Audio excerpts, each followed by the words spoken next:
He's just weaving his way through traffic. Brian, those sections are super tough because it's slippery and very difficult to get up the hill. Here comes the champ.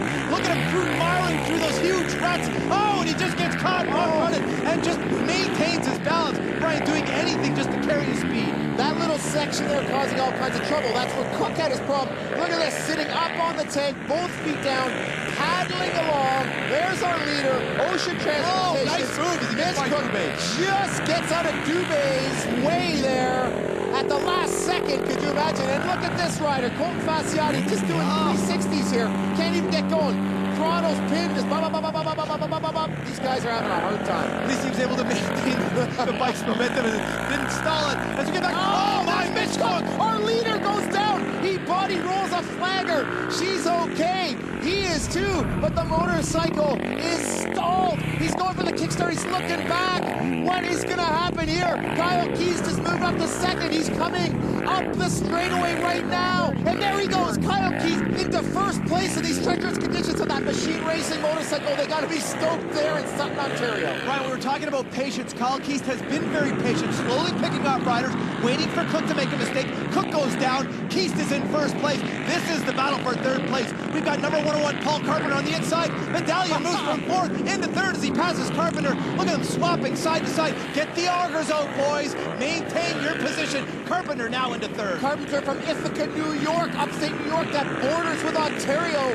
Real close as far as weather and a lot of rain and similar dirt in upstate New York is here. So Carpenter, and we also have to remember Carpenter is a four-stroke specialist. All kinds of four-stroke championships under his belt. So he's super comfortable on these big 450s. And the 450 is the bike of choice, Brian, in these conditions. A lot of the riders using slipper clutches. As we get back to the sand section, the lifter down into the valley. There's number 101 Paul Carpenter, and Jean-Sébastien Waugh is on a tear, Brian, trying to unlap himself. Does he have Carpenter on the outside? Yes, he does. Waugh was 2 laps down. Last lap, 20 seconds faster than our leader. Unlapped himself. Right, he's on the go. Our leader, that is Keast. He is down.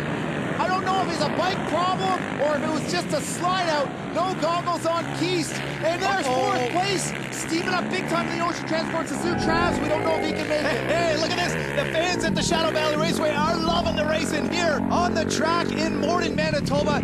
Your race leader, number 38, Mitch Cook, who led wire to wire, had a problem. Keast took over the lead, went down. Cook is back in the race. Number 42, Mason Phillips in fourth place. Seeing lots of bikes struggling right here. All the coolant getting out of the bike. But we've just had a report that our second place rider, Paul Carpenter, is pulled into the mechanics area and they've topped up his coolant in his radiators, put the cap back on and sent him back out on the track. He's still in second place. That's cool. Mason Phillips having some issues. It's that one part of the track that's causing riders a lot of problems.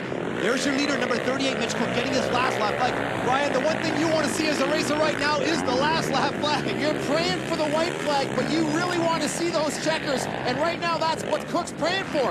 And you see what happened in the other motos on the last lap. Anything can happen, but right now his bike is looking strong. There's no steam or smoke coming out of it. Carpenter right now has managed to get himself up to second with a stalled right. And Mitch Cook, our leader, is down again on the last lap. And he's kept the bike running. And look at that steam. Oh! And Jean-Sébastien Waugh right in front of the spectator gallery. Those guys up on that transport watching the champ fall down. That is 3 huge crashes for John in this moto. Look at Mitch Cook. He's got banners all over him. He's paddling through the deepest rut in that off-camber. There is 2 off-cameras there, Brian, and they are both difficult. Oh my goodness. Look at Cook's bike. There's a lot of water in the bottom of those ruts, so obviously his bike is steaming like crazy. He has got to get up over that hill. This is our first place rider, and he's off pushing. He's got a banner stuck up on the front end. You rarely see the banner up there. This corner marshal tries to pull the banner out. Doesn't do much good at all. The steam is pouring out. Now, I think that right there is more than going through a puddle. Well, it must be some issues. Let's go. There's Cook right there getting by Waugh into this slippery section. Oh my goodness, doing absolutely anything he can do. Brian, you want to talk about determination? He was pushing his bike up the hill. That man wants to win. Can you believe on the last lap the problem he's having?